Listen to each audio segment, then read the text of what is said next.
is brought to you by Buick and your local Buick dealers. Remember Buick, the new symbol for quality in America. By General Motors. At General Motors, safety isn't one thing, it's everything. By McDonald & Company, for all your investment needs. By the GM card, the new financial vehicle. By Stroh's Draft Light, the new generation of beer for a new generation of beer drinkers. And by the M-Den. Wear what the Victors wear, the Michigan varsity locker room at the M-Den. It's the only game in town.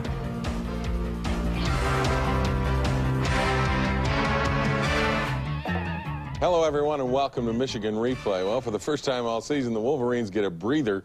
58-7 Saturday over Minnesota. And, Coach Moeller, you got to absolutely love having one of those breathers. Well, there's no question about that, Jim.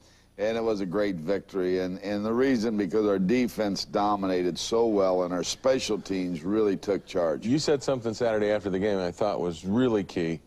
You got after people. You really got aggressive defensively, and that set the tone. Right, and we've been doing that. We did it in the Penn State game, lost it for a couple weeks, and we've done it the last 2 weeks. And like I said a week ago, that Purdue victory was a very big victory because of the people we had in there and how hard we played. They played hard, and, of course, it sure manifested itself on Saturday when the Wolverines blew Minnesota right out of the Hubert H. Humphrey Metrodome. Don't go away. We'll be back and take a look at the victory in Minneapolis when we return on Michigan Replay.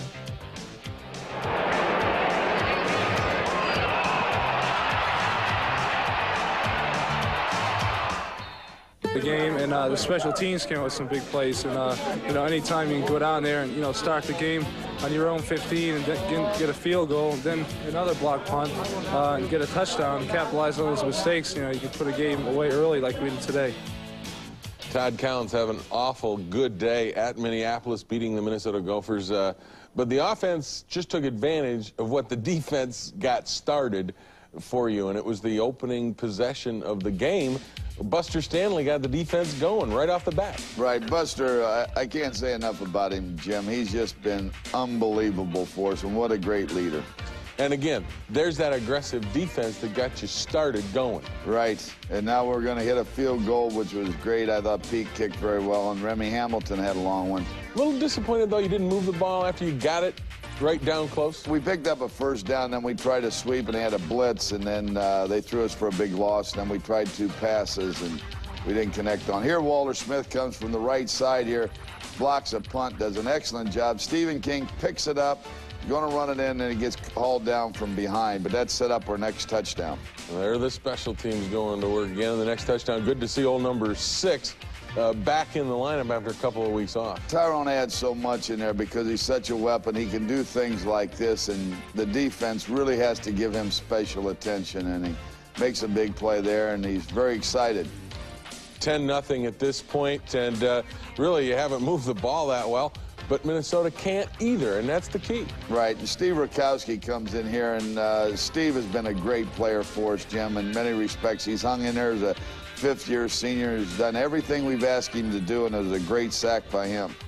Big plays. You knew you were going to be able to get big plays against Minnesota because they're such a blitzing team. Right, we had to do it here, and Todd, under a lot of pressure, throws a strike to Derrick, and they run him down inside the 10, but a great play there for a 55-yard pickup. And on the goal line, your counter Trey, and Wheatley walks in, and at this point, it's starting to look awful good. 17-zip. Well, that helps. There's no question about that. We got some things going, but the field position and long passing, as you knew, Jim, going in, we'd had to hit some of these passes. They were able to get some yardage through the air, but you stopped them on the ground. And here again, big play by the defense. Winters causes the fumble, picked up by Thompson. Right. They hit Douglas there, Omar Douglas, who's a great receiver, and Clarence Thompson, a freshman, is running this back, and as you indicated, Chuck Winters, our free safety, caused the fumble. And again, Wheatley coming back. You wanted to play him some. You want to get him in game shape. And on this run particularly, I thought he looked game shape. Right. He gets outside, does a little dodging here, and accelerates, and then he runs strong right here. Those are the things Tyrone can do in keeping his feet. And I wanted to get him more carries, to be honest with you, Jim. Here Todd goes back. Walter Smith runs an excellent route, finds him in the end zone, and that was a big play. 24-0 at this point, and you're into the second quarter. And things are going well for you, and it continue to go well. Right, this is a good coverage sack here. We had good coverage there, and Will Carr, one of our true freshmen, comes through with a big sack there. Then you almost, special teams, turn it around and go the distance. Derrick Alexander, you thought he was going to go on this Yes, one. I did. He had a 20, 25-yarder here, and does a good job cutting, weaving, breaks the outside, and the guy gets him just from by the ankles there. And, you know, when you block 2 punts and you have a punt return of 20 yards, that's going to help your scoring. Eddie Davis on the draw, and well blocked, and once you get past those blitzing linebackers, it's over. Right. Eddie did a good job. He had a good run there. We'll see a good screen pass later, and that really kind of put the thing out of reach, so to speak, so early in the game. Special teams again. This one time, Tyrone Noble gets the block. Right. He really got in there, Jim. I couldn't believe how far he was in there. He darn near blocked the thing with his legs. I think, in fact, he did.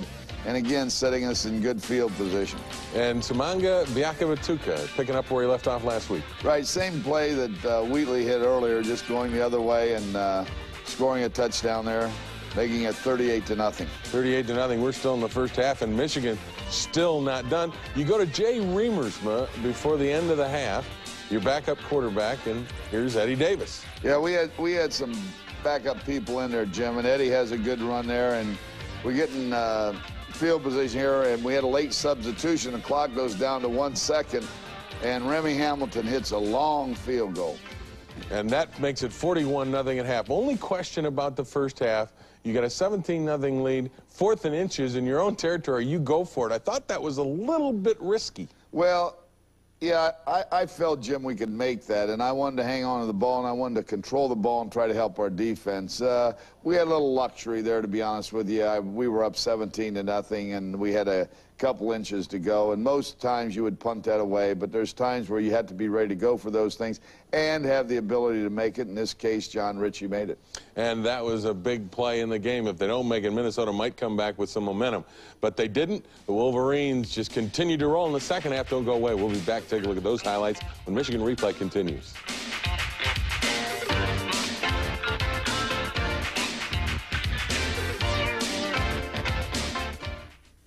We ain't have to cover them but for, a couple seconds and sit back there, and just pick off the balls.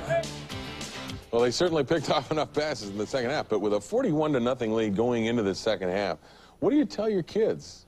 Well, you tell them the key thing now is we got to watch and we got to grade for improvement to see if we can continue to get better and that we're not going to let up. It's hard to tell the kids. You try to, honestly, it's 0-0, but they don't always buy that, Jim.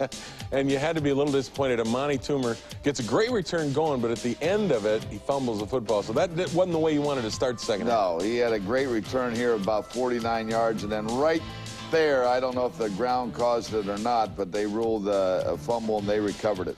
But on a sudden change, your defense comes up and makes another big play. Who else but Buster Stanley, Jim? And he causes a fumble here, and luckily, fortunately for them, Eckers, the quarterback, goes back and recovers his own fumble. You get the ball back and immediately look for the big play against their blitzing defense. Right, we probably, Jim, could have done this more often today. The one thing we had to do, and Amani gets behind him, and Todd gets it over. This is a great catch here and hanging on to the ball. And, of course, if both people catch the ball, which I think Amani caught it, then you get reward, or you award it to the offense. And then Wheatley around right in for a 1-yard touchdown and his third of the day. That was on a 4th and goal play, too. You wanted to make sure you stuck it in the end zone. 4th and 1 from the 1, right. Here they come back, and they had a little trickery and fake a punt. And we had Mercury Hayes in there for Derrick Alexander, and he came up and made a good tackle, but kind of caught us off guard there, which led to their touchdown. The only touchdown of the day, Eckers goes to their tight end in the end zone, and really the only time they were able to make a big play necessarily against you. Right. They did a good job there. It's a good route, but you also saw, Jim, there, no pressure on the quarterback, which was one of the few times, because most of the time we stayed on him well. And then you're just basically playing deep zones. Ty Law gets the pick, and this is something you had to be delighted with. Your secondary hadn't gotten a lot of interceptions, and they came up with some on Saturday. Right. I think Ty Law has really stepped up his game, and he has to do that for us. He has that kind of ability, and he has to make sure he continues to do it. Wheatley goes around wide right. You're just running the football in a lot of instances here. A lot of backup people playing. Reamers was still in the ball game. Nice screen pass here to Eddie Smith. Yeah, Eddie Davis here on the right side. He makes a good cut here, and he picks up 21 yards on a 1st and 21, really. So Eddie did a good job for us, and Jay got the ball to him. Here's Mercury Hayes on a reverse. We about got this out, just right here. We pick up about 15 yards, and Merc does a good job. And that misdirection against that defense flowing toward action really helped out. Couldn't get it in the end zone. Elizabeth comes on, hits a good field goal. Boy, it's nice kicking off artificial surface, isn't it? Well, I think it really has your kickers really get confident, and that's something we need. But his walk, his line, and everything was a lot better. Pick off another one, this time Diallo Anderson. Right, Diallo adds a lot for us. What he does, he goes in there and plays linebacker some in our nickel and dime package, which helps us defend the pass very well. Jason Carr an opportunity to play. Right, Jason does a good job here on a semi-blitz, threads the needle to Amani Toomer and does a good job. Come back and close the game out right here. Tim Biakabatuka, he goes in, 58-7 the final, and again, you had to be delighted. You got a lot of kids in the game. Everybody you took played, didn't they? Right, no question about that, and that's kind of things that you like to have. Here is the Norwegian Cruise Line play of the game, and it is the blocked punt. Steve King gets it. Walter Smith, of course, was the guy that blocked it, and that sets up the first score, and that really set the tone, special teams defense for the game, and you got to pick that as a play of the game. No question about it. That one probably turned the entire thing around. It showed them that, hey, Michigan came to play. And that's the thing sometimes on the road that you have to do. And there was another play that kind of indicated that, too. Jean-Agnes Charles really ripped their good running back, Darkins. Great hit, good legal hit on the sideline. We just sent him backwards, seemed to set the entire defense and the tone for a real physical game. And, Jim, that's the thing we've been missing. And it happens sometimes when you got a lot of young guys in there. But when you get a hit like that, people can rally around it. And it's like, hey, this is what we're supposed to do. Everybody wants to get in on a party, so to speak, and they all start doing it. Real quickly, the disappointing thing, you still aren't sure you blocked as well as you should? No, we got to run the ball better. We have to run the ball better, and it's going to be very, very important this week. Going to be very important against Ohio State. Also, you have an opportunity that Tuesday before Thanksgiving, the Michigan football bust is coming up at the Westin Hotel Renaissance Ballroom. Your opportunity to honor this Michigan football team. For ticket information, call area code 313-675-BUST or 645-9743. Both numbers in the 313 area code. But make sure, if you want to honor this club that Tuesday night, Michigan football bust, always a good time downtown Detroit. Don't go away. More Michigan replay coming your way, including the Victors Club team. That's next. This is a Michigan team, Young guys are stepping up. They're getting a lot of playing time, and they're performing to their ability. They ain't worried about making mistakes. Now, this is Michigan defense just swarming out there.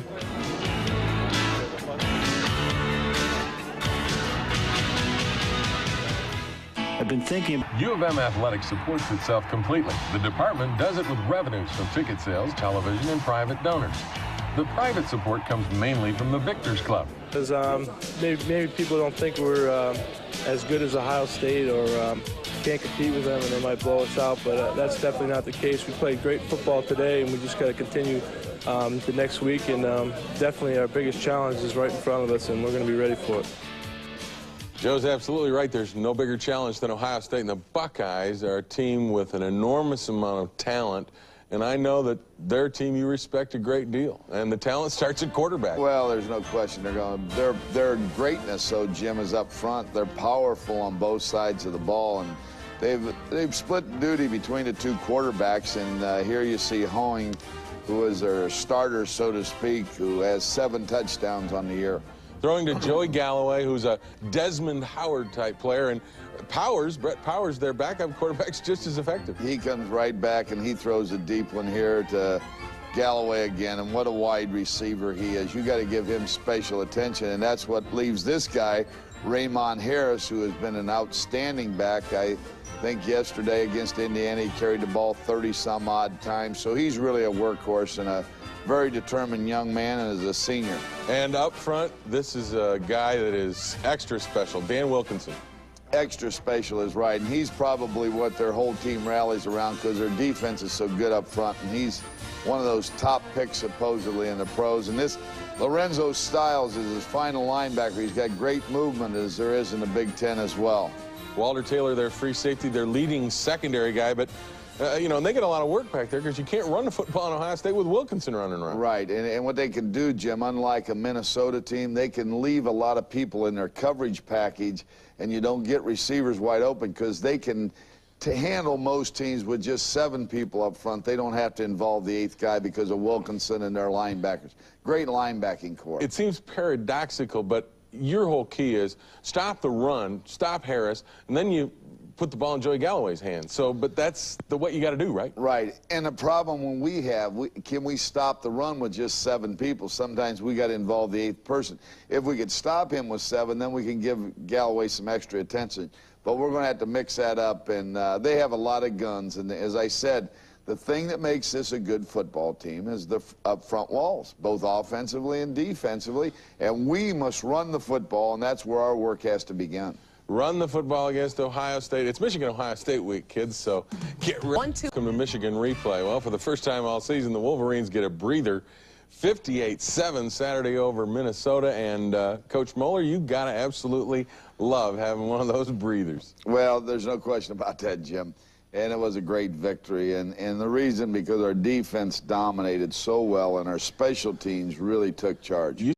Is brought to you by Buick and your local Buick dealers. Remember Buick, the new symbol for quality in America. By General Motors.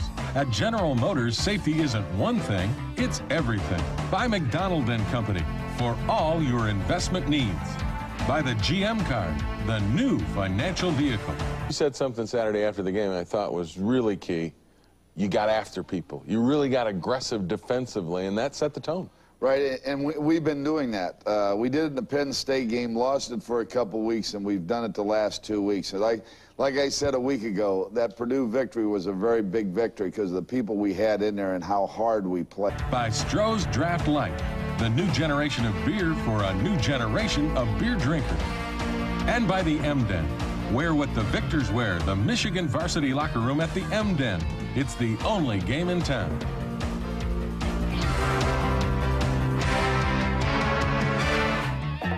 Hello, everyone, and welcome.